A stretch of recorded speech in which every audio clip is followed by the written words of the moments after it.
আসসালামু আলাইকুম। ওয়ালাইকুম আসসালাম রাহমাতুল্লাহি ওয়া বারাকাতুহু। অসংখ্য ধন্যবাদ ভাইজান, আপনাকে অসংখ্য ধন্যবাদ যে আপনি কথা বলার সুযোগ করে দিলেন। তো ভাইজান, সর্বপ্রথমে জানতে চাচ্ছি আপনি কেমন আছেন? গুড, আমি ভালো আছি। যাক, আল্লাহ পাক আপনাকে গুড রেখেছে। তো ভাইজান, আপনার নামটা জানতে পারি? মোহাম্মদ আলমগীর হোসেন। মোহাম্মদ আলমগীর হোসেন। সুন্দর একটি নাম আপনার ভাইজান, চমৎকার একটি নাম। তবে একটি কথা বলতে কিন্তু আমি বাধ্য হচ্ছি, সেটা হচ্ছে আপনার নাম শুনে এবং আপনাকে সামনাসামনি দেখে যেটা বোঝা যাচ্ছে আপনি অত্যন্ত একজন সাহসী মানুষ। সত্যি ভাইজান, আপনি যে একজন সাহসী মানুষ এটা কিন্তু আপনাকে দেখেই বোঝা যাচ্ছে। তো ভাইজান, আপনি যেহেতু একজন সচেতন নাগরিক এবং একজন সাহসী মানুষ, সেই ক্ষেত্রে এই বিষয়টা আপনার কাছ থেকে জানতে চাচ্ছি যে এখনও একটি বিষয় মাঝে মাঝে উকি মারে।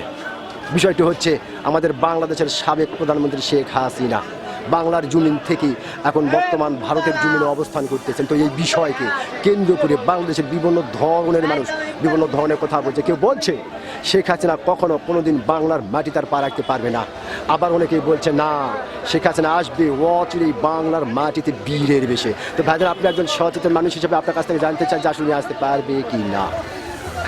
আসতে পারবে না কেন? অবশ্যই আসতে পারবে।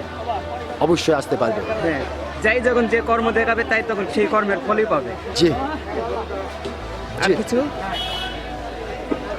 মানে মানে অবশ্যই আসতে পারবে, যাই যখন তার কর্ম কি জানি বললেন?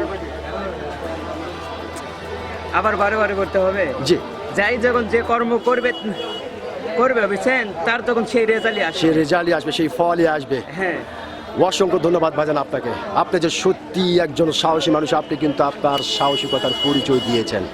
আপনি অত্যন্ত গুরুত্বপূর্ণ একটি বিষয় আলোচনা করেছেন। আমি আশা করব আপনার এই গুরুত্বপূর্ণ বিষয়টি বাংলাদেশের অনেক মানুষের হৃদয়ে জায়গা করে নেবে। অসংখ্য ধন্যবাদ আপনাকে।